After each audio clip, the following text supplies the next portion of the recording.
Pernahkah kalian membayangkan apa yang terjadi jika seorang pemuda paling alim di desa terjebak dalam jaring-jaring hasrat seorang nenek terhormat yang batinnya sedang meronta? Ini bukan sekadar cerita sensus penduduk biasa. Ini adalah tentang Ahib, pemuda suci yang harus memilih antara imannya atau aroma melati dari kebaya sutra nenek Ngatini yang begitu menyesakan. Apa yang akan kalian lakukan jika berada di posisi Ahib? Sebelum kita bongkar rahasia di balik pintu jati itu, jangan lupa klik like dan subscribe. Tuliskan nama, asal kota, dan hadir di kolom komentar sekarang juga, karena cerita ini akan membuat kalian sulit bernapas sampai detik terakhir. Matahari sore itu menggantung rendah, membiarkan cahayanya yang berwarna jingga pekat menyusup melalui celah-celah ventilasi kayu jati di rumah nenek Ngatini. Rumah itu adalah perwujudan dari kata, sempurna, di mata orang desa. Halamannya selalu disapu bersih, pot-pot bunga wijaya kusuma tertata rapi, dan aroma dupa melati tipis selalu menguar dari ruang tamu.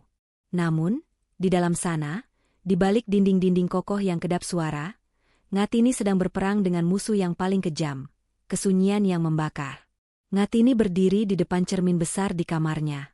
Ia mengenakan kebaya sutra berwarna hijau zamrud yang melekat pas di tubuhnya yang masih terjaga kencang untuk wanita seumurannya. Jemarinya yang lentik bergerak perlahan, meraba tekstur kain yang halus, lalu naik menyentuh lehernya sendiri. Ada sensasi panas yang menjalar setiap kali kulitnya bersentuhan dengan kain itu, sebuah pengingat bahwa di bawah lapisan pakaian yang sopan ini, ada raga yang masih berdenyut, yang masih haus akan sesuatu yang lebih dari sekadar sapaan formal. Apa kabar, Nek? Dari para tetangga. Rapi sekali, Bu. Suara parau itu datang dari ambang pintu.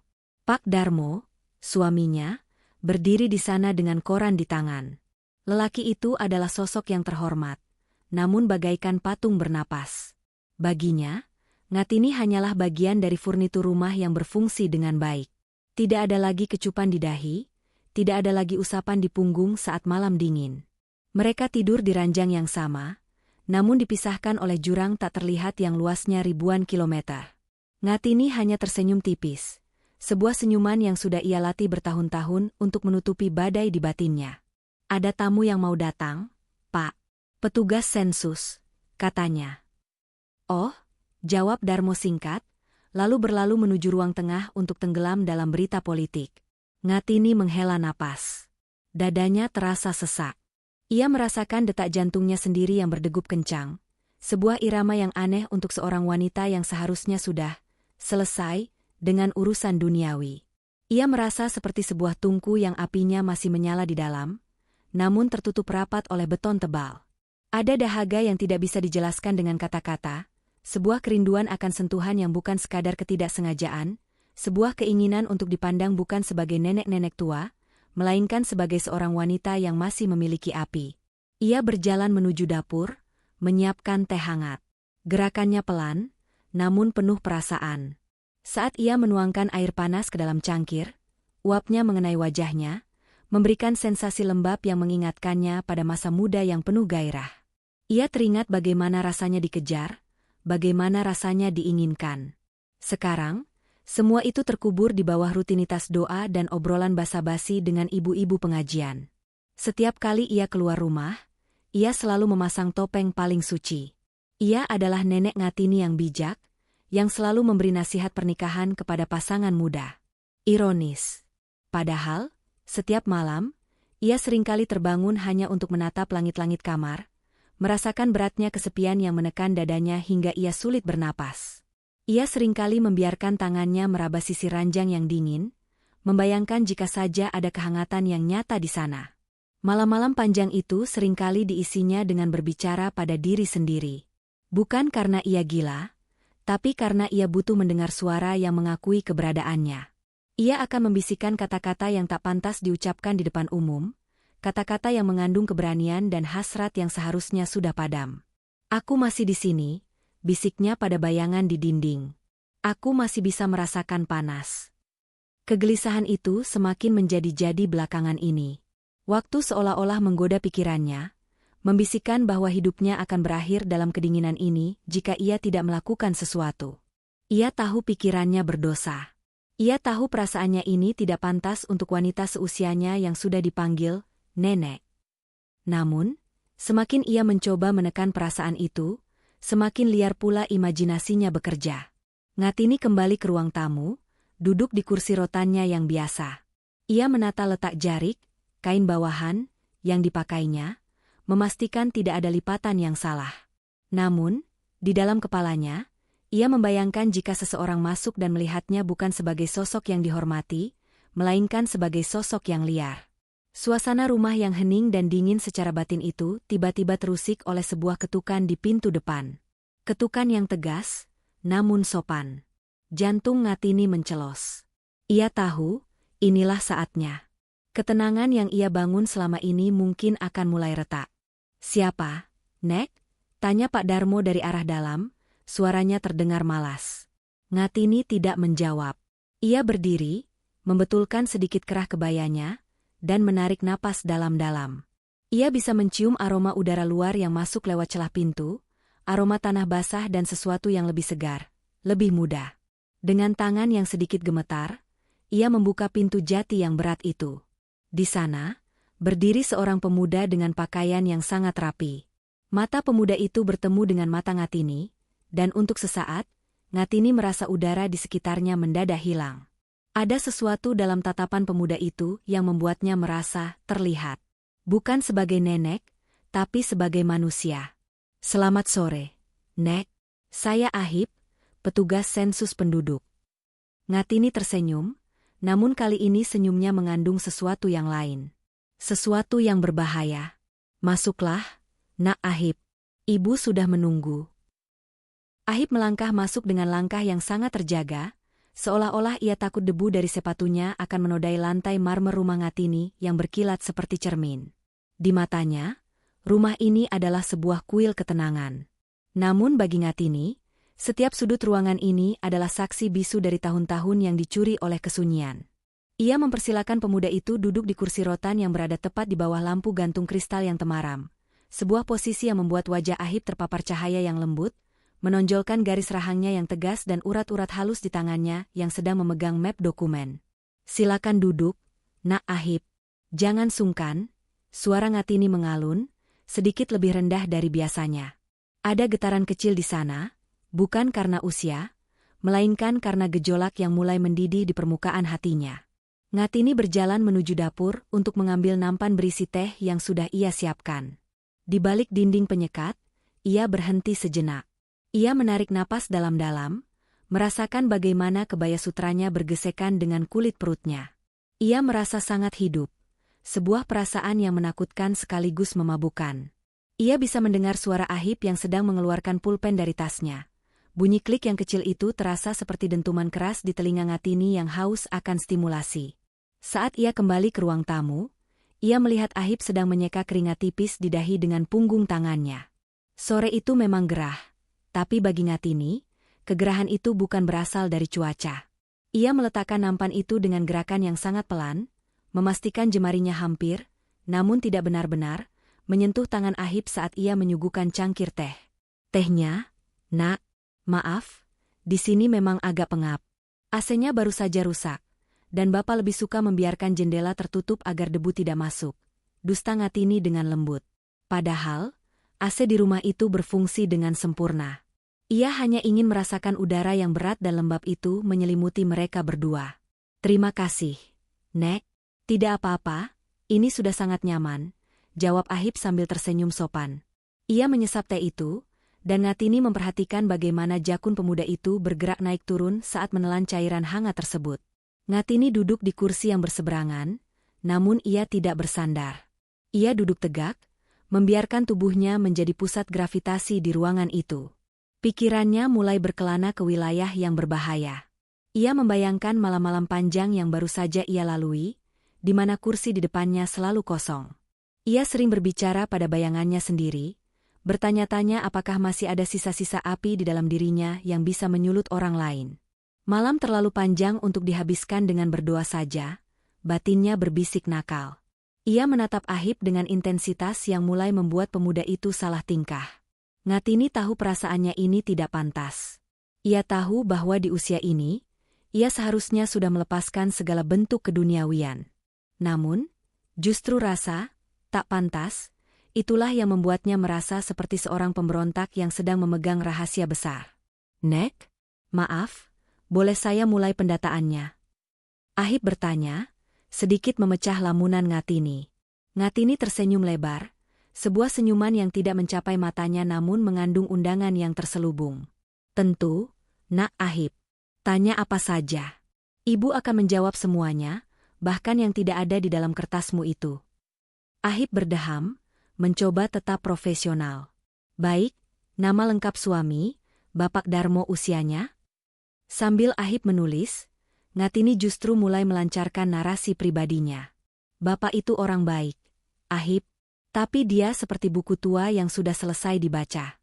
Dia ada di sana, di ruang tengah, tapi batinnya sudah lama pergi. Kadang, duduk di rumah ini terasa seperti duduk di dalam peti mati yang sangat mewah. Ahib mendongak, matanya menunjukkan rasa empati sekaligus kecanggungan. Wah, ibu bicara begitu, padahal rumah ini terlihat sangat harmonis. Harmonis itu hanya kulit. Nak, seperti kebaya ini, Ngatini meraba lengan kebayanya dengan gerakan sensual yang sangat halus. Orang melihat warnanya yang indah, tapi mereka tidak tahu betapa ketat dan menyesakannya kain ini saat menyentuh kulit. Ada kebutuhan akan kehangatan yang tidak bisa diberikan oleh selimut tebal sekalipun. Ngatini mulai menanamkan rasa kosong yang tak pernah ia ucapkan kepada siapapun. Ia bercerita tentang bagaimana malam-malam di rumah ini terasa seperti menggoda pikirannya untuk melakukan hal-hal yang tidak terduga. Ia menggunakan metafora tentang kursi yang sunyi dan waktu yang terasa melambat, hanya untuk menyiksa mereka yang kesepian. Kadang, ibu merasa waktu itu seperti laki-laki yang jahat. Lanjut Ngatini, suaranya kini hampir seperti bisikan. Dia memberikan kita keinginan, tapi dia mengambil kemampuan kita untuk memenuhinya. Kau masih muda, Ahib. Kau pasti tidak mengerti bagaimana rasanya memiliki api yang masih menyala di dalam rumah yang sudah runtuh. Ahib terdiam, pulpennya berhenti di atas kertas. Ia merasakan ada ketegangan yang aneh di udara. Ada sesuatu dalam nada bicara Ngatini yang terasa, menuntut. Bukan menuntut jawaban atas sensus, tapi menuntut pengakuan atas kewanitaannya yang masih tersisa. Ngatini melihat bagaimana mata Ahib mulai tidak fokus pada dokumen. Pemuda itu tampak gelisah, seolah-olah ia baru saja menyadari bahwa ia tidak sedang berada di rumah seorang nenek yang biasa, melainkan di dalam sebuah jebakan psikologis yang dirajut dengan sangat rapi oleh kesepian yang akut. Apa ibu merasa keberatan dengan kehadiran saya? Tanya Ahib ragu-ragu. Ngatini terkekeh, suara tawanya terdengar seperti gesekan sutra. Keberatan? Justru sebaliknya, Nak. Kehadiranmu membuat udara di sini terasa berbeda. Lebih berdenyut. Ia sengaja membiarkan kalimat itu menggantung di udara, membiarkan imajinasi Ahib yang masih segar itu menerjemahkannya sendiri. Ngatini tahu, ia sedang bermain dengan api, dan ia sangat menikmati setiap detik dari panas yang mulai ia rasakan. Mari kita lanjutkan sensusnya. Nak, ibu tidak ingin kau terburu-buru pergi. Masih banyak yang harus kita catat, bukan? Ahib mengangguk pelan, namun Ngatini bisa melihat napas pemuda itu mulai sedikit tidak teratur. Di balik topeng kesopanannya, Ngatini tahu bahwa luka sunyi yang ia pendam selama puluhan tahun kini telah menemukan sebuah celah untuk keluar, dan ia tidak akan membiarkan celah itu tertutup begitu saja. Ahib bukanlah sekadar pemuda biasa di desa itu. Ia adalah personifikasi dari kesalehan yang terukur. Kemeja batik yang disetrika licin, tutur kata yang tertata, dan sorot mata yang selalu menunduk sebagai tanda hormat. Kehadirannya di rumah Ngatini seharusnya menjadi sebuah prosedur administratif yang membosankan. Namun, bagi Ngatini, Ahib yang sedang duduk di hadapannya adalah sebuah anomali. Sebuah percikan api yang dilemparkan ke dalam tumpukan jerami kering yang sudah bertahun-tahun ia timbun di dalam dadanya. Suasana ruang tamu itu berubah secara drastis sejak Ahib membuka tas kerjanya. Ruangan yang biasanya terasa dingin dan statis, kini seolah-olah mulai bernapas. Ngatini merasakan setiap pergerakan Ahib sebagai sebuah ritme yang menyiksa sekaligus memabukkan. Ia memperhatikan bagaimana jemari Ahib yang panjang dan bersih itu memegang pulpen dengan mantap, bagaimana ia dengan teliti membaca baris demi baris data, dan bagaimana dahi pemuda itu sedikit berkerut saat berkonsentrasi. Maaf, Nek, untuk data kepemilikan tanah, apakah masih atas nama Bapak Darmo sendiri? Tanya Ahib, suaranya yang bariton rendah bergetar halus di udara yang lembab. Ngatini tidak segera menjawab. Ia membiarkan keheningan menggantung selama beberapa detik, sengaja memancing Ahib untuk mendongak dan mencari matanya. Saat mata mereka bertemu, Ngatini memberikan sebuah tatapan yang sulit diartikan, tatapan yang jauh lebih tajam dan lapar daripada yang seharusnya dimiliki oleh seorang wanita parubaya kepada petugas sensus. Tanah itu seperti tubuh manusia. Nak Ahib, jawab Ngatini perlahan, suaranya serak-serak basah. Ada yang subur karena terus dirawat, ada yang kering karena dibiarkan begitu saja tanpa pernah disentuh. Tanah di sini sudah terlalu lama tidak merasakan cangkul yang kuat. Ahib tertegun. Ia merasakan ada sesuatu yang tersirat di balik kalimat itu, sebuah metafora yang membuatnya merasa canggung. Ia berdeham, mencoba mengalihkan perhatian kembali ke kertas-kertasnya, namun ia bisa merasakan panas yang memancar dari arah Ngatini. Ngatini tidak lagi sekadar duduk. Ia seolah-olah sedang menyerap kehadiran Ahib. Ketegangan di ruangan itu merayap naik seperti kabut tipis. Ngatini bangkit dari kursinya, bergerak sangat pelan di belakang Ahib. Ia pura-pura ingin membetulkan letak gorden, namun jaraknya kini hanya terpaut beberapa inci dari punggung pemuda itu. Ahib bisa mencium aroma minyak melati yang kental bercampur dengan wangi sabun mandi yang segar dari tubuh Ngatini, sebuah kombinasi aroma yang kontradiktif, antara kematangan yang misterius dan kebersihan yang menuntut. Kau tahu, Ahib, bisik Ngatini, kini ia berdiri tepat di samping bahu Ahib, mencondongkan tubuhnya seolah ingin melihat apa yang sedang ditulis pemuda itu. Banyak orang di desa ini yang hanya mencatat apa yang tampak di permukaan. Mereka mencatat jumlah anak, luas bangunan, tapi mereka lupa mencatat apa yang sebenarnya hidup di dalamnya. Ahib bisa merasakan napas Ngatini yang hangat menerpa sisi wajahnya. Ia merasa jantungnya berdegup lebih kencang dari biasanya. Sebagai pemuda yang dikenal alim, ia belum pernah berada dalam posisi sedekat ini dengan seorang wanita dalam suasana yang begitu bermakna. Meski Ngatini jauh lebih tua, ada aura dominasi dan pesona yang tak bisa ia jelaskan. Pesona itu bukan tentang kecantikan fisik semata, melainkan tentang keberanian batin yang terpancar dari setiap gerak-gerik wanita itu. Sensus ini hanya untuk kebutuhan administratif. Nek, ujar Ahib dengan suara yang sedikit bergetar. Ia mencoba menjaga jarak, namun kursi rotan itu seolah-olah menguncinya di sana. Administrasi, Ngatini mengulang kata itu dengan nada mengejek yang halus. Hidup itu bukan tentang angka-angka, Nak. Hidup itu tentang rasa. Tentang bagaimana kau bangun di pagi hari dan merasakan ada sesuatu yang berdenyut di bawah kulitmu, meminta untuk diperhatikan. Ngatini kemudian mengulurkan tangannya, bukan untuk menyentuh Ahib, melainkan untuk mengambil cangkir teh yang sudah kosong di atas meja.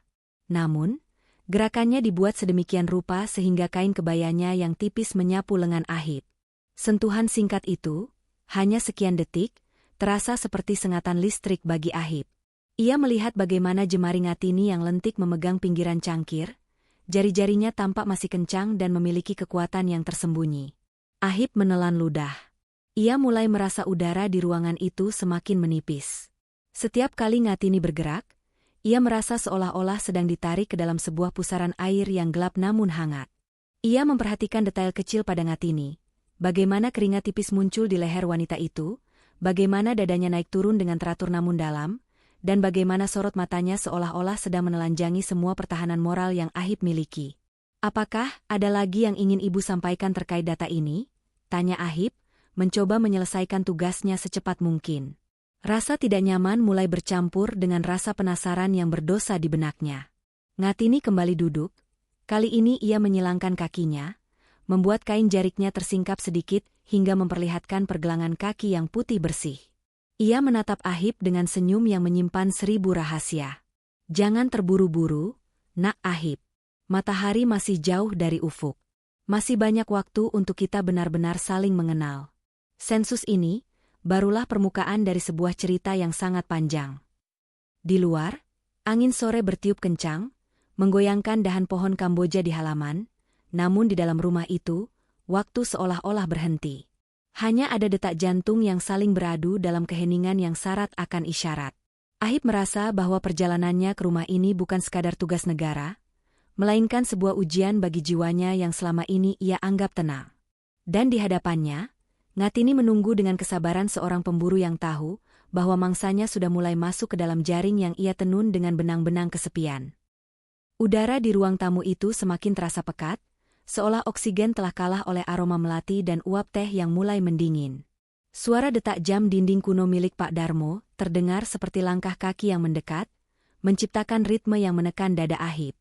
Pemuda itu berkali-kali membetulkan letak kacamatanya yang sebenarnya tidak merosot, hanya untuk memberi alasan bagi tangannya agar tidak terlihat gemetar. Di hadapannya, Ngatini masih duduk dengan keanggunan yang mengancam, matanya tidak lepas dari setiap gerak-gerik Ahib. "Jumlah kamar di rumah ini ada berapa, Nek?" tanya Ahib, suaranya kini terdengar lebih tipis, mencoba kembali pada koridor tugasnya yang kaku. Ngatini menyandarkan punggungnya, membiarkan kebaya sutranya merenggang di bagian dada, memperlihatkan siluet yang masih terjaga oleh korset ketat di baliknya. Ia tersenyum kecil, sebuah senyuman yang lebih mirip dengan seringai halus seorang pemenang. "Kamar?" Ngatini mengulang kata itu dengan nada yang sangat rendah, hampir seperti dengkur kucing. "Ada 4, Ahib. Tapi kau tahu, kamar hanyalah kotak kosong jika tidak ada napas yang saling memburu di dalamnya. 1 kamar untuk tidur, 1 untuk tamu, dan 2 lainnya, hanya berisi debu dan kenangan tentang keinginan yang gagal terpenuhi." Ahib menelan ludah dengan susah payah. Jawaban itu terlalu personal, terlalu jauh dari sekadar angka untuk statistik negara. Ia segera menunduk, mencoret-coret sesuatu di kertasnya agar tidak perlu menatap mata Ngatini yang berkilat. "Begitu ya, Nek? Jadi, hanya 2 yang aktif digunakan?" "Aktif." Ngatini terkekeh, dan kali ini tawanya terasa seperti sentuhan fisik yang lancang. Kata yang menarik. "Di rumah ini, tidak ada yang benar-benar aktif, Nak. Semuanya beku.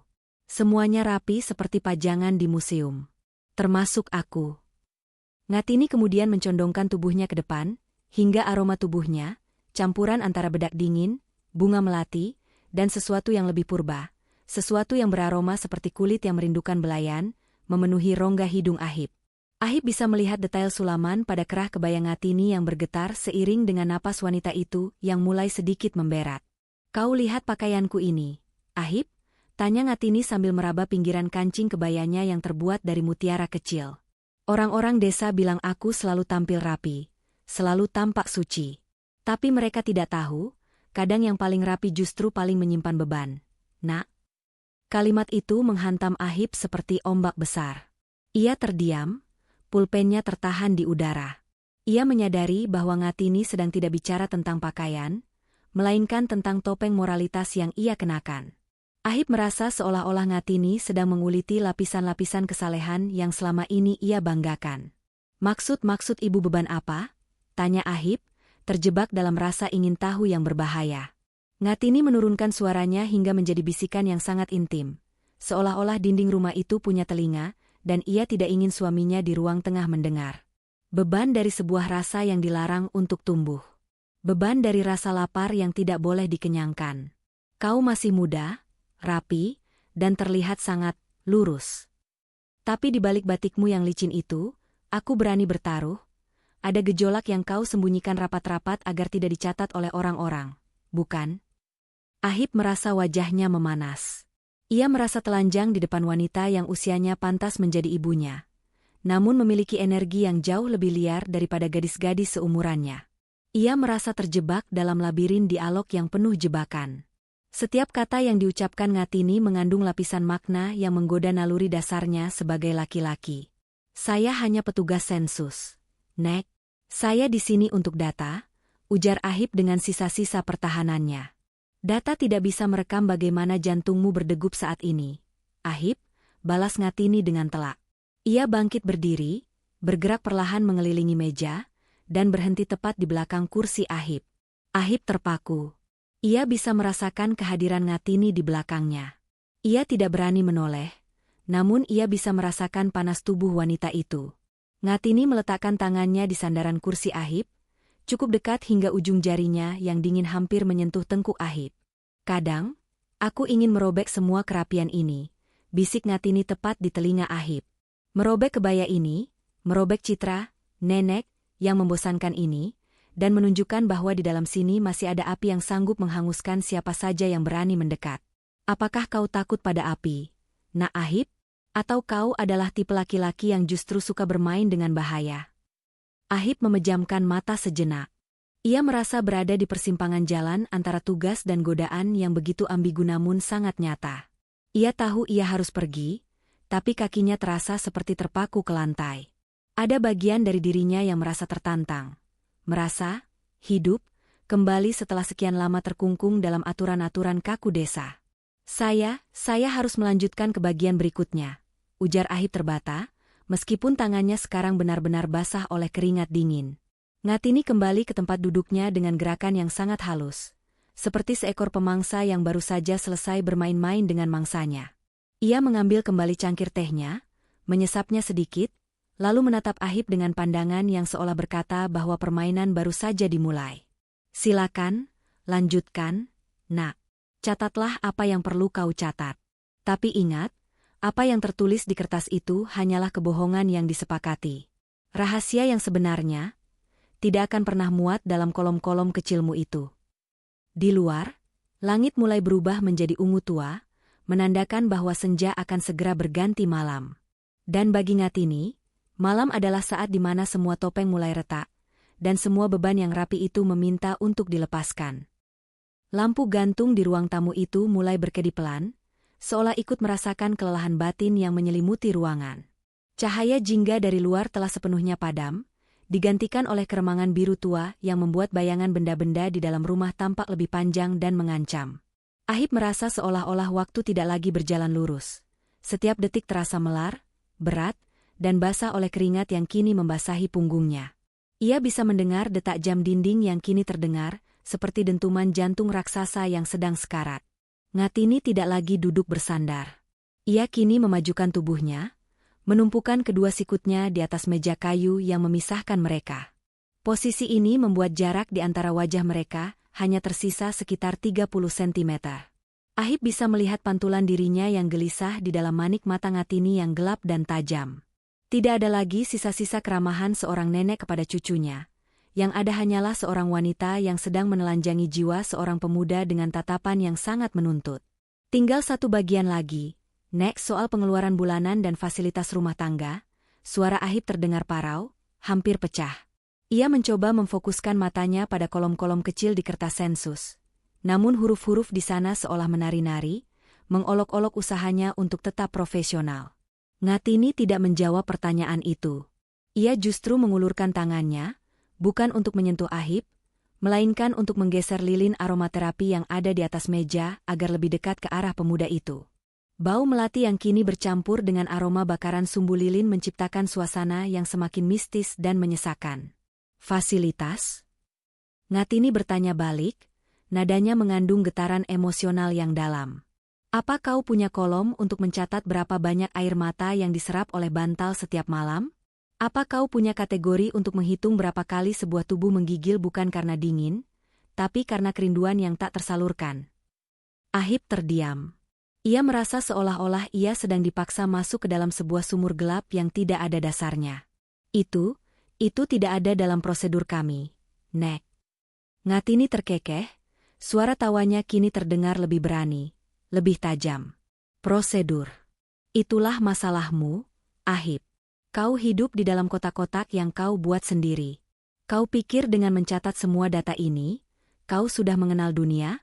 Kau pikir kau sudah menjalankan tugasmu dengan benar? Ia menarik napas panjang, membuat dada yang terbungkus kebaya sutra itu naik dengan sangat kentara, lalu ia mengembuskannya perlahan, tepat ke arah wajah Ahib.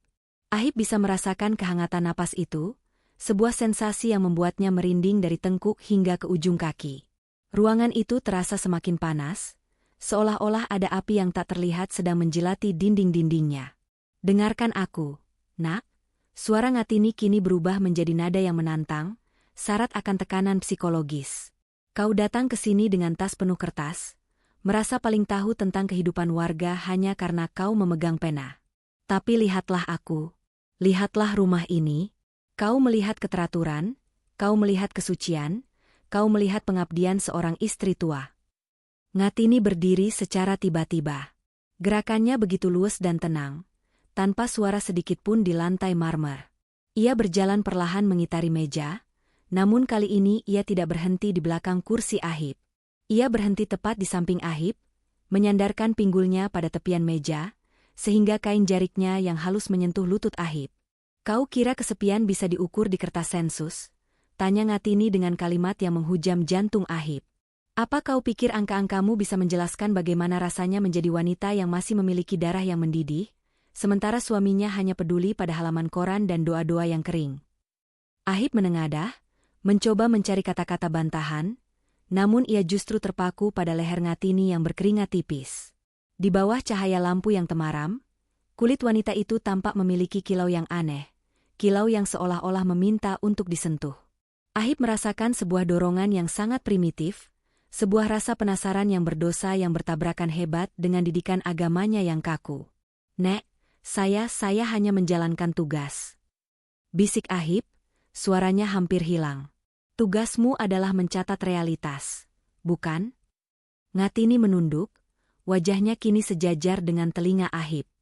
Realitasnya adalah, di rumah yang terlihat tenang ini, ada sebuah ledakan yang sedang menunggu waktu.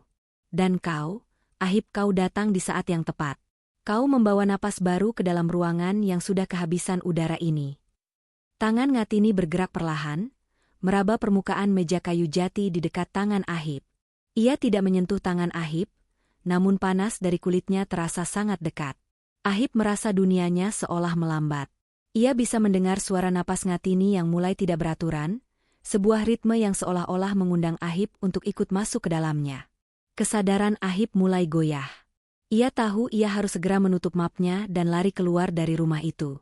Namun, ada semacam magnetisme yang kuat, sebuah daya tarik dari luka sunyi yang dipancarkan oleh Ngatini yang membuatnya tetap terpaku di kursi itu.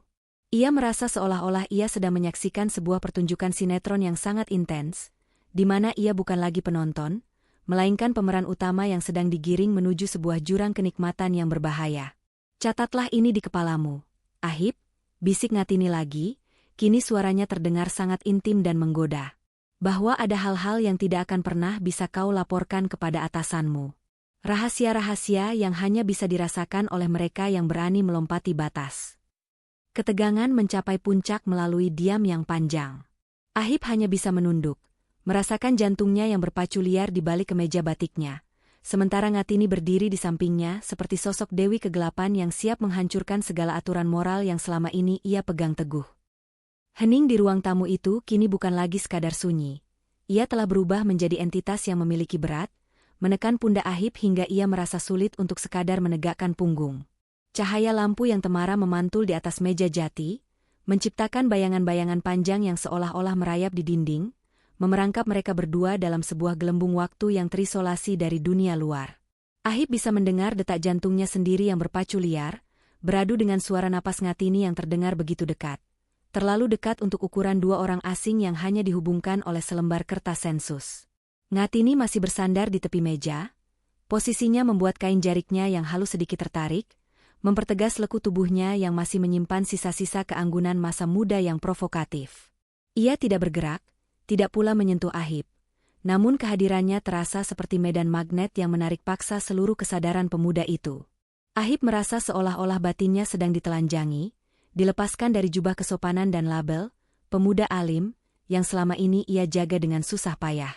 "Nek, saya rasa pendataannya sudah cukup." Suara Ahib terdengar gemetar, pecah di tengah udara yang syarat akan uap emosi. Ia mencoba mengumpulkan kertas-kertasnya dengan tangan yang basah oleh keringat dingin, namun jari-jarinya terasa kaku, seolah-olah sarafnya telah mati rasa akibat ketegangan yang memuncak. Ngatini tidak bergeming. Ia justru menundukkan kepalanya sedikit, membiarkan beberapa helai rambutnya yang sudah memutih namun masih terlihat halus jatuh di sisi wajahnya. Ia menatap Ahib dengan pandangan yang dalam, seolah-olah ia sedang melihat menembus daging dan tulang, langsung menuju ke pusat hasrat yang coba disembunyikan pemuda itu. "Kau ingin pergi, Ahib?" tanya Ngatini, suaranya kini melambat, setiap suku kata diucapkan dengan penekanan yang menggoda sekaligus menyakitkan. "Kau ingin lari kembali ke duniamu yang penuh aturan, penuh angka, dan penuh kepura-puaan? Kau pikir dengan menutup map itu, semua yang kau rasakan di ruangan ini akan lenyap begitu saja. Ahib tidak berani menjawab. Ia merasa jika ia membuka mulut, ia akan mengakui sesuatu yang tidak boleh ia akui. Sesuatu tentang bagaimana aroma melati dari tubuh Ngatini mulai memabukkannya, atau bagaimana bayangan tentang kulit yang tersembunyi di balik kebaya sutra itu, mulai mengusik fantasinya yang paling gelap. Ngatini perlahan menegakkan tubuhnya, namun ia tidak menjauh. Ia justru melangkah satu langkah lebih dekat, hingga ujung sepatunya hampir bersentuhan dengan sepatu Ahib. Ia meletakkan tangannya di atas meja, tepat di samping jemari Ahib yang masih memegang pulpen. Panas dari kulit Ngatini seolah merambat melalui serat kayu jati, membakar ujung jari Ahib. Ahib, dengarkan aku baik-baik. Ngatini berbisik, suaranya kini mengandung getaran yang sanggup meruntuhkan pertahanan moral siapapun. Kau mencatat jumlah penghuni, kau mencatat aset, kau mencatat status pernikahan. Tapi kau tahu apa yang paling nyata di rumah ini? Ia berhenti sejenak, membiarkan keheningan yang mencekam itu mencapai titik jenuh. Matanya mengunci mata Ahib, memaksa pemuda itu untuk melihat luka, gairah, dan kesepian yang berkelindan menjadi satu dalam jiwanya. Ada hal yang tak bisa dicatat negara, tapi terasa setiap malam, ucap Ngatini dengan nada yang begitu menusuk dan berat. Kalimat itu jatuh seperti bom di tengah ruangan. Ahib tertegun, napasnya seolah terhenti di tenggorokan. Ia mengerti sepenuhnya apa yang dimaksud wanita itu. Ia mengerti tentang dinginnya sisi ranjang yang tak pernah tersentuh, tentang panasnya keinginan yang hanya bisa dipendam dalam diam, dan tentang bagaimana sebuah rumah yang megah bisa menjadi penjara bagi raga yang masih merindukan api. Suasana berubah menjadi sangat berat. Ahib merasa seolah-olah gravitasi di ruangan itu berlipat ganda. Tidak ada tindakan fisik yang lancang, tidak ada ciuman, tidak ada pelukan. Namun di antara mereka, telah terjadi sebuah persetubuhan batin yang jauh lebih intim dan berbahaya.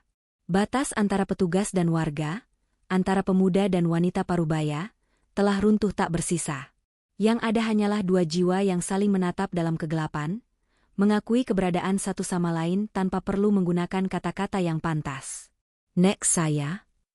Ahib mencoba bicara, namun suaranya hanya berakhir menjadi embusan napas yang berat. Jangan katakan apa-apa, nak, potong Ngatini dengan lembut, namun tegas.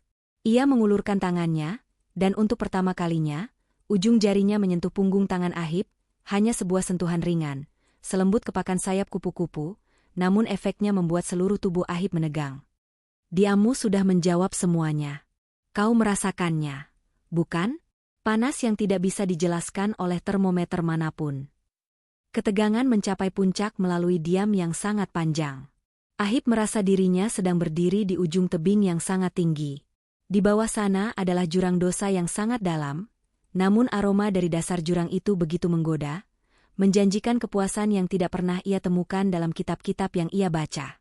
Ia menyadari bahwa sejak detik ini, hidupnya tidak akan pernah sama lagi. Sensus yang ia anggap sebagai tugas suci kini terasa seperti sebuah lelucon, sebuah topeng tipis yang baru saja dikoyak oleh kejujuran seorang wanita yang sudah bosan menjadi suci. Ahib terdiam dalam kelumpuhan emosional. Ia tahu ia harus berdiri dan pergi, namun tubuhnya menolak untuk patuh. Di hadapannya, Ngatini tetap berdiri dengan tenang, menanti dengan sabar apakah pemuda di depannya akan memilih untuk tetap menjadi hamba aturan, atau menjadi manusia yang berani mencicipi pahit manisnya sebuah rahasia yang terlarang. Tangannya gemetar saat mencoba memasukkan lembaran kertas sensus itu kembali ke dalam map plastiknya. Suara gesekan kertas yang biasanya terdengar biasa saja, kini terasa seperti sobekan pada kain kafan kesunyian yang menyelimuti mereka. Ahib tidak berani mendongak. Ia merasa jika ia menatap mata Ngatini sekali lagi, kakinya akan benar-benar kehilangan kekuatan untuk melangkah. Dunianya yang teratur, dunia yang dibangun di atas pondasi moralitas, tugas negara, dan citra pemuda saleh, kini terasa seperti bangunan pasir yang sedang dihantam ombak besar. Ahib berdiri dengan gerakan kaku, seolah-olah sendi-sendinya telah berkarat. Tas lempangnya terasa berkali-kali lipat lebih berat, seolah membawa beban rahasia yang baru saja ia terima tanpa sengaja. Ia berdeham, mencoba membersihkan tenggorokannya yang terasa kering seperti kerongkongan pengembara di tengah gurun. Saya rasa tugas saya sudah selesai untuk hari ini, Nek, ujar Ahib dengan suara yang hampir tak terdengar. Ia mencoba mempertahankan sisa-sisa martabatnya, namun matanya terus-menerus jatuh pada detail-detail kecil yang seharusnya tidak ia perhatikan. Ujung kebaya Ngatini yang sedikit tersingkap, atau bagaimana bayangan wanita itu jatuh menutupi separuh tubuhnya. Ngatini tidak bergerak dari tempatnya berdiri. Ia tetap menyandarkan tubuhnya pada tepian meja jati, lengannya bersedekap di bawah dada, sebuah posisi yang secara tidak langsung menonjolkan kewibawaan sekaligus daya pikat yang purba. Ia memperhatikan kegelisahan Ahib dengan tatapan yang tenang, hampir menyerupai tatapan seorang ibu yang melihat anaknya sedang kebingungan. Namun ada kilatan gelap di matanya yang membantah semua kesan keibuan itu. "Begitu cepat, Ahib?" tanya Ngatini, nadanya rendah dan lembut, namun mengandung daya tarik yang luar biasa kuat. Padahal malam baru saja hendak dimulai.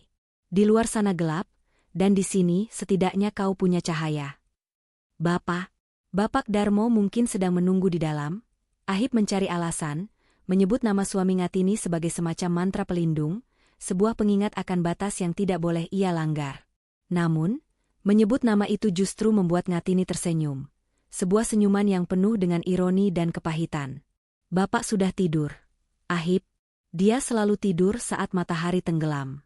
Baginya, dunia sudah selesai saat lampu-lampu dinyalakan. Ngatini melangkah mendekat, perlahan namun pasti. Setiap langkahnya tidak menimbulkan suara, seolah ia adalah hantu yang menghuni rumah tua itu. "Di rumah ini, hanya aku yang tetap terjaga. Hanya aku yang masih merasakan denyut waktu." Ahib melangkah mundur secara refleks, hingga punggungnya menabrak daun pintu jati yang berat.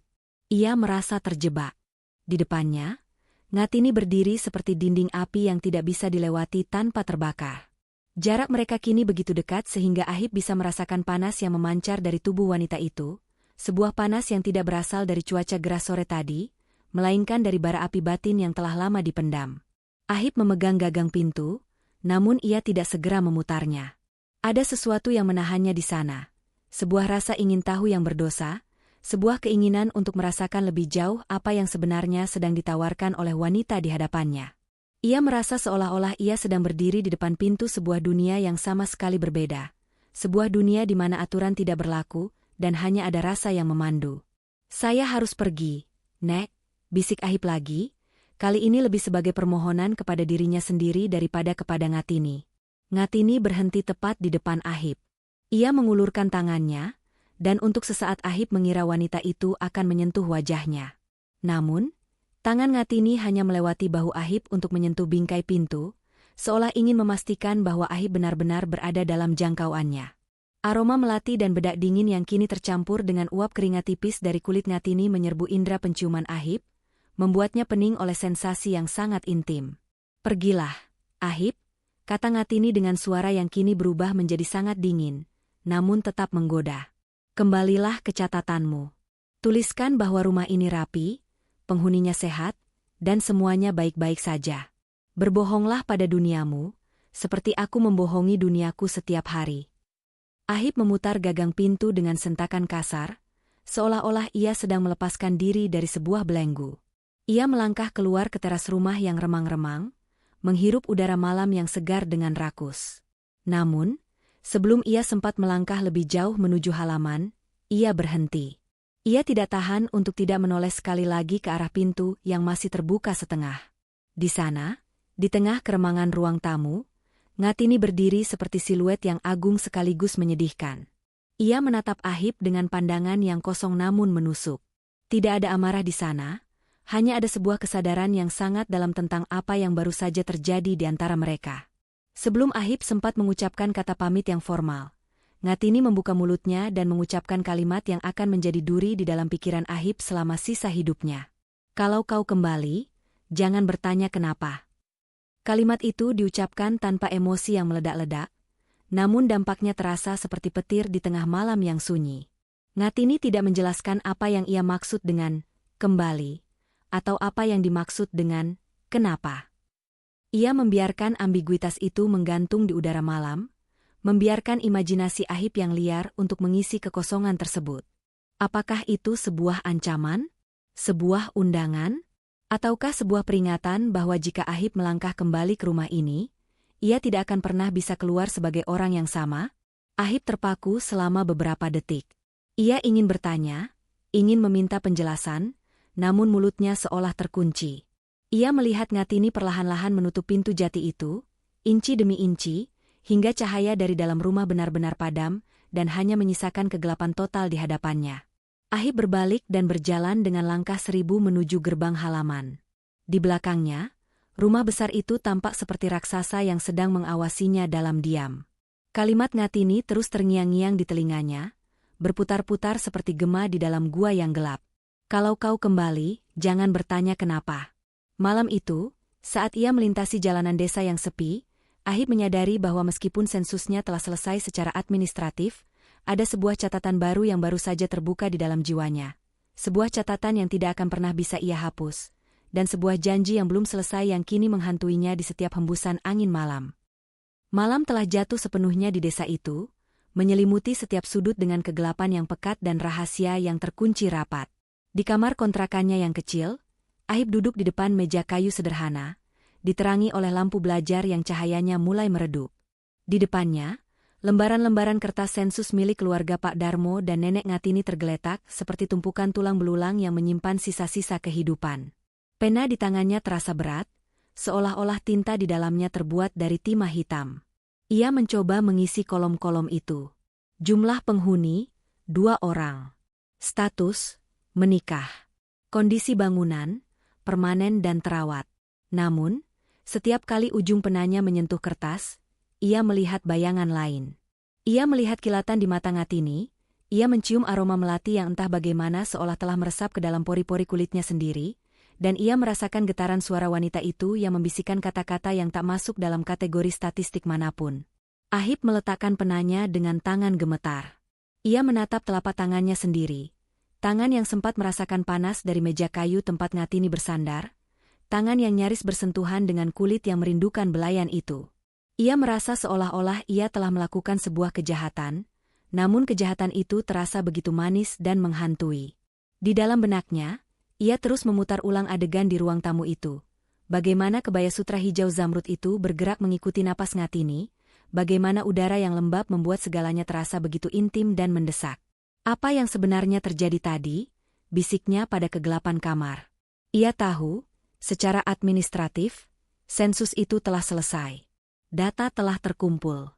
Namun, ada bagian dari dirinya yang tertinggal di rumah besar itu, terjepit di antara lipatan jari Ngatini dan bayangan lampu kristal yang temaram. Ahib menyadari bahwa apa yang ia tulis di kertas itu adalah sebuah kebohongan besar. Ia melaporkan sebuah rumah tangga yang tenang, padahal ia baru saja menyaksikan sebuah gunung berapi batin yang siap meledak kapan saja. Sementara itu, di rumah besar di ujung jalan, Nenek Ngatini berdiri di jendela kamarnya yang menghadap ke arah jalan desa yang sepi. Ia telah melepas konde dan membiarkan rambut putihnya yang panjang terurai di bahunya, menutupi sebagian kebaya hijaunya yang kini sudah kancingnya terbuka satu di bagian atas. Sebuah tindakan kecil yang ia lakukan bukan untuk siapapun, melainkan untuk merasakan udara malam yang dingin menyentuh kulit dadanya yang masih menyimpan bara. Ia menatap kursi rotan kosong di ruang tamunya, tempat Ahib duduk tadi. Ia bisa merasakan sisa-sisa energi pemuda itu yang masih tertinggal di sana, rasa canggung, rasa takut, dan rasa haus yang mulai tumbuh. Ngatini tersenyum tipis, sebuah senyuman yang penuh dengan kepuasan sekaligus kesedihan yang mendalam. Ia telah berhasil melakukan sesuatu yang lebih dari sekadar mengisi data. Ia telah menanamkan sebuah benih kegelisahan di dalam jiwa seorang pemuda yang ia anggap terlalu suci. Di ruang tengah, suara dengkur Pak Darmo terdengar monoton dan hambar, sebuah pengingat akan rutinitas yang membunuh jiwa. Ngatini tidak lagi peduli. Baginya, Darmo hanyalah bayangan masa lalu yang lupa cara menghilang.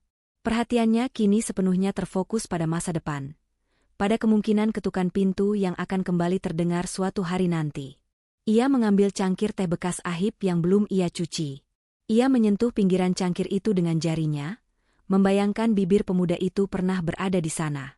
Ada sebuah sensasi panas yang menjalar dari ujung jarinya menuju jantungnya, membuat napasnya sedikit memburu. Ia tahu, ia telah memenangkan sebuah pertempuran psikologis. Ia telah merobek topeng, nenek, yang membosankan dan menggantinya dengan sosok wanita yang berbahaya dan menggoda. Narasi besar tentang moralitas desa seolah runtuh di hadapan kejujuran rasa yang ia tunjukkan tadi. Sensus itu hanyalah alat, Sebuah alasan bagi semesta untuk mempertemukan dua kutub yang berbeda, kesucian yang rapuh dan kesepian yang membara. Ahib kembali mencoba memejamkan mata di kontrakannya. Namun setiap kali ia tertidur, ia bermimpi tentang sebuah labirin kayu jati di mana Ngatini menantinya di setiap tikungan dengan bisikan yang sama, "Jangan bertanya kenapa." Ia merasa terjebak dalam sebuah janji yang bahkan tidak ia ucapkan, sebuah komitmen tanpa kata yang telah ia tanda tangani dengan getaran jantungnya sendiri. Pagi akan datang, dan Ahib akan menyerahkan dokumen-dokumen itu ke kantor kecamatan. Data akan diinput ke dalam komputer, angka-angka akan dijumlahkan, dan laporan akan dicetak. Secara resmi, tugasnya selesai.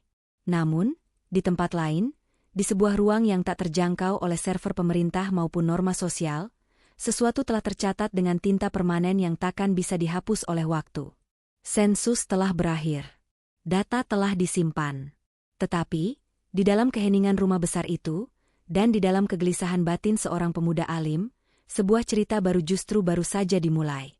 Sebuah cerita tentang dahaga yang belum terpuaskan dan batas-batas yang telah dilompati.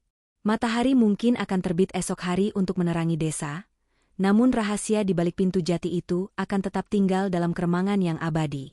Dan bagi Ahib, setiap kali ia melewati rumah itu, atau setiap kali ia mendengar suara gesekan kain sutra, ia akan teringat pada sebuah luka sunyi yang ia saksikan sendiri. Dan sejak hari itu, setiap ketukan di pintu terdengar seperti janji yang belum selesai. 3 hari telah berlalu sejak ketukan pintu terakhir itu. Namun bagi Ahib, waktu seolah-olah telah membeku dan mencair berkali-kali dalam bentuk kegelisahan yang tak berujung. Di kantor kecamatan, ia duduk di depan tumpukan berkas yang menggunung, namun matanya terus-menerus terpaku pada satu nama di daftar penduduk, Ngatini. Nama itu bukan lagi sekadar susunan huruf di atas kertas, melainkan sebuah mantra yang memanggil-manggilnya dari sudut gelap memorinya. Setiap kali ia mencoba memejamkan mata, ia kembali ke ruang tamu yang lembab itu, merasakan panas yang memancar dari meja jati, dan mendengar suara serak yang membisikkan janji yang belum selesai. Kegiatan rutinnya sebagai pemuda yang dikenal alim kini terasa seperti sebuah sandiwara yang melelahkan. Saat ia memimpin doa di mushola kecil dekat kontrakannya, pikirannya justru melayang pada aroma minyak melati yang kental dan bagaimana kain sutra hijau zamrud itu membungkus tubuh seorang wanita yang seharusnya ia panggil nenek. Namun kini ia lihat sebagai sosok yang penuh rahasia dan daya pikat yang purba. Ia merasa berdosa, namun dosa itu terasa seperti satu-satunya hal yang membuatnya merasa benar-benar hidup di tengah rutinitas desa yang membosankan. Malam itu, hujan turun dengan rintik yang tipis namun konsisten, menciptakan kabut dingin yang menyelimuti desa. Ahib tidak bisa lagi menahan gejolak di dadanya. Dengan alasan ada kekurangan tanda tangan pada dokumen sensus, sebuah kebohongan yang ia ciptakan bahkan untuk dirinya sendiri, ia memacu motornya menuju ujung jalan yang sepi itu. Jantungnya berdegup kencang, setiap dentumannya seolah meneriakkan peringatan yang ia abaikan. Saat ia tiba di depan pagar rumah besar itu, lampu teras tidak menyala. Rumah itu tampak seperti raksasa yang sedang menunggu dalam diam. Ahib ragu sejenak, namun aroma tanah basah dan desir angin malam seolah mendorongnya maju. Ia melangkah melewati halaman, sepatunya meninggalkan jejak di tanah yang lembab. Kali ini, ia tidak mengetuk pintu dengan tegas. Ia hanya menyentuh daun pintu jati itu, dan secara mengejutkan, pintu itu tidak terkunci. Seolah-olah rumah itu telah menantinya untuk masuk. "Nek?" bisik Ahib saat ia melangkah masuk ke dalam kegelapan ruang tamu. Hanya ada cahaya samar dari lampu jalan yang menembus ventilasi kayu. Ruangan itu terasa lebih hangat daripada udara di luar, dan aroma melati itu kini terasa jauh lebih peka dan intim, seolah-olah telah menyatu dengan udara yang dihirupnya. Tidak ada jawaban. Namun Ahib bisa mendengar suara gesekan kain dari arah kamar dalam, suara yang sangat halus, seperti bisikan sutra yang merayu. Tiba-tiba, sesosok bayangan muncul dari balik tirai pembatas ruang tengah. Itu adalah Ngatini. Namun, malam ini ia tidak mengenakan kebaya hijau zamrud yang kaku. Ia mengenakan baju tidur satin berwarna krem yang jatuh dengan lemas di tubuhnya, memperlihatkan siluet yang jauh lebih bebas dan menantang dalam keremangan. Rambutnya tidak lagi disanggul rapi. Rambut putihnya yang panjang terurai di bahunya, menciptakan kontras yang tajam dengan kain satin yang mengkilap. "Kau kembali, Ahib?" Suara Ngatini mengalun rendah, hampir seperti dengkuran halus yang memenuhi ruangan. Ia tidak bergerak mendekat, namun kehadirannya seolah-olah memenuhi seluruh ruang kosong di antara mereka. Ada berkas yang belum ditandatangani, Nek, ujar Ahib terbata, tangannya meraba map yang ia bawa, namun matanya tidak bisa lepas dari cara kain satin itu mengikuti setiap gerakan napas Ngatini yang dalam. Ngatini terkekeh, suara tawanya terdengar lebih berani dan liar di tengah kesunyian malam. Berkas? Kau menembus hujan hanya untuk selembar kertas? Atau kau merindukan panas yang kau temukan di sini 3 hari yang lalu? Ia melangkah maju, sangat pelan, hingga cahaya samar menyinari wajahnya. Tidak ada lagi topeng kesopanan. Yang ada hanyalah seorang wanita yang tahu persis daya tawar yang ia miliki terhadap seorang pemuda yang sedang kebingungan. Ahib merasakan tenggorokannya mengering. Ia melihat bagaimana tangan Ngatini yang lentik meraba lehernya sendiri. Jari-jarinya yang masih kencang itu seolah sedang mencontohkan sebuah sentuhan yang selama ini hanya ada dalam bayangan Ahib. Duduklah, Ahib. Bajumu basah, perintah Ngatini dengan nada yang tidak bisa dibantah. Ahib menurut, ia duduk di kursi rotan yang sama, namun kali ini ia merasa kursinya seolah-olah menelan tubuhnya. Ngatini berdiri tepat di sampingnya, begitu dekat sehingga Ahib bisa merasakan panas yang memancar dari paha wanita itu yang terbungkus satin tipis. Ruangan itu terasa semakin sempit, seolah oksigen telah habis terbakar oleh ketegangan yang kian memuncak. Kau tahu, Ahib, Ngatini berbisik, kini ia mencondongkan tubuhnya, membiarkan rambut panjangnya menyapu bahu Ahib. Di rumah ini, rahasia tidak ditulis di atas kertas. Rahasia itu dirasakan di bawah kulit. Kau datang ke sini mencari tanda tangan, tapi apa kau siap jika aku memberikan sesuatu yang lebih permanen daripada sekadar tinta?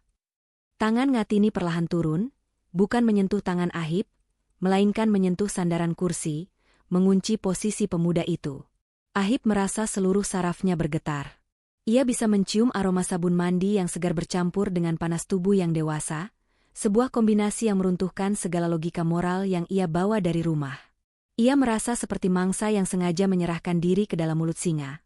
Namun singa ini tidak ingin membunuhnya, melainkan ingin melumatnya dengan cara yang paling manis. Nek, saya harus. Kata-kata Ahib terhenti saat ia merasakan napas Ngatini yang hangat dan berat menerpa tengkuknya. Jangan panggil aku, Nenek, saat kita hanya berdua dalam kegelapan ini. Ahib, bisik Ngatini dengan nada yang sangat sugestif dan penuh gairah yang terpendam. Panggil aku dengan nama yang membuatmu merasa sebagai seorang laki-laki, bukan sebagai petugas sensus yang ketakutan. Ketegangan di ruangan itu mencapai titik yang tak tertahankan. Ahib mendongak, matanya bertemu dengan mata Ngatini yang berkilat penuh tantangan dan undangan yang tak terucap. Di luar, guntur menggelegar di kejauhan, namun di dalam rumah itu, ledakan yang jauh lebih besar sedang bersiap untuk terjadi. Ahib menyadari bahwa malam ini, ia tidak akan pulang dengan membawa tanda tangan. Ia akan pulang dengan membawa sebuah rahasia yang akan mengubah sisa hidupnya selamanya. Fase pertama dari epilog ini ditutup dengan Ahib yang perlahan-lahan melepaskan map dokumennya ke lantai, membiarkan kertas-kertas itu berserakan di bawah meja, sementara tangannya mulai bergerak ragu namun pasti menuju kehangatan yang telah menantinya di balik kain satin itu. Minggu-minggu setelah malam hujan itu, Ahib merasa jiwanya seperti selembar kain yang sedang diperas hingga kering. Di siang hari, ia tetaplah Ahib yang dikenal warga, pemuda yang rajin berjamaah di mushola, petugas sensus yang teliti, dan sosok yang tutur katanya santun. Namun, di balik topeng kesalehan itu, ada sebuah kehampaan yang menganga. Setiap kali ia bersujud dalam doanya, yang terbayang bukanlah cahaya surgawi, melainkan bayangan lekuk tubuh di balik satin krem dan aroma melati yang kini telah menjadi candu di setiap embusan napasnya. Kehidupan sosial Ahib mulai retak di tepiannya. Rekan-rekan kerjanya di kantor kecamatan mulai memperhatikan bagaimana lingkaran hitam di bawah matanya semakin pekat, dan bagaimana ia seringkali melamun menatap kosong ke arah tumpukan berkas. Ia tidak lagi peduli pada target data atau tenggat waktu laporan. Baginya, angka-angka itu terasa mati, tidak memiliki nyawa jika dibandingkan dengan debar jantung yang ia rasakan setiap kali motornya melintasi pagar rumah jati itu di tengah malam. Pertemuan-pertemuan rahasia itu kini menjadi ritual yang menghancurkan sekaligus menghidupkan. Setiap pukul 1 dini hari, saat seluruh desa telah tenggelam dalam mimpi, Ahib akan menyelinap keluar. Ia mematikan mesin motornya beberapa ratus meter sebelum rumah Ngatini, menuntunnya dalam diam agar suara knalpot tidak membangunkan anjing-anjing penjaga atau telinga tetangga yang hobi bergunjing. Di dalam rumah itu, Ngatini selalu menantinya. Ia telah menjadi penguasa penuh atas diri Ahib. Ruang tamu yang dulu terasa kaku kini telah berubah menjadi kuil pemujaan bagi hasrat yang dilarang. Ngatini seringkali duduk di kursi rotannya dengan pencahayaan yang sangat minim, hanya satu lilin kecil yang diletakkan di lantai, menciptakan bayangan-bayangan liar yang menari di dinding. Kau terlambat 10 menit, Ahib. Suara Ngatini merayap di kegelapan, terdengar seperti gesekan beludru yang tajam. Ahib hanya bisa berdiri mematung di ambang pintu, napasnya memburu. Ia merasa seperti seorang musafir yang menemukan oase yang beracun, namun ia tetap memilih untuk meminumnya hingga tuntas. Ia melangkah mendekat, dan tanpa kata, ia akan berlutut di hadapan Ngatini. Posisi ini adalah bentuk penyerahan diri yang paling mutlak. Dalam fase ini, Ngatini tidak lagi bersikap pasif. Ia mulai mendominasi jiwa Ahib dengan cara yang sangat halus namun mematikan. Ia akan membelai rambut Ahib dengan jari-jarinya yang dingin, lalu turun ke tengkuk, memberikan sentuhan yang membuat seluruh tubuh Ahib bergetar hebat. Tidak ada dialog yang panjang tentang masa depan atau komitmen, yang ada hanyalah eksplorasi rasa yang ambigu. Ngatini akan membiarkan kain tidurnya terbuka sedikit lebih lebar, membiarkan Ahib mencium aroma kulitnya yang hangat, sebuah aroma yang bagi Ahib terasa seperti bau tanah yang baru tersiram hujan, purba dan menuntut. "Apakah kau takut pada Tuhanmu saat kau bersamaku?"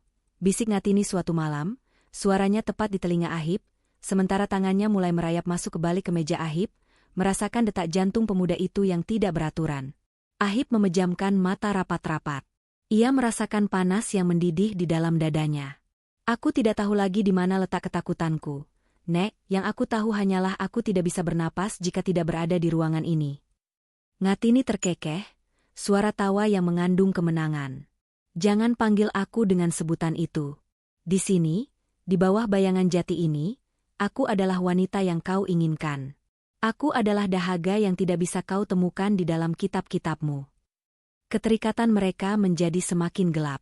Ada momen-momen di mana Ngatini sengaja memantau Ahib dari kejauhan saat pemuda itu sedang bertugas di pasar desa. Ia akan berdiri di sudut jalan, mengenakan kebaya rapi dan sanggul yang tegak, memerankan sosok nenek terhormat dengan sempurna. Mata mereka akan bertemu sejenak, sebuah kontak mata yang bagi orang lain terlihat seperti sapaan biasa. Namun bagi Ahib, itu adalah sebuah cambukan yang mengingatkannya pada malam-malam liar yang penuh dengan keringat dan bisikan dosa. Dominasi Ngatini membuat Ahib kehilangan jati diri. Ia mulai merasa terasing dari dunianya sendiri. Ia merasa seperti pencuri di rumahnya sendiri, dan seperti orang asing di rumah Tuhan.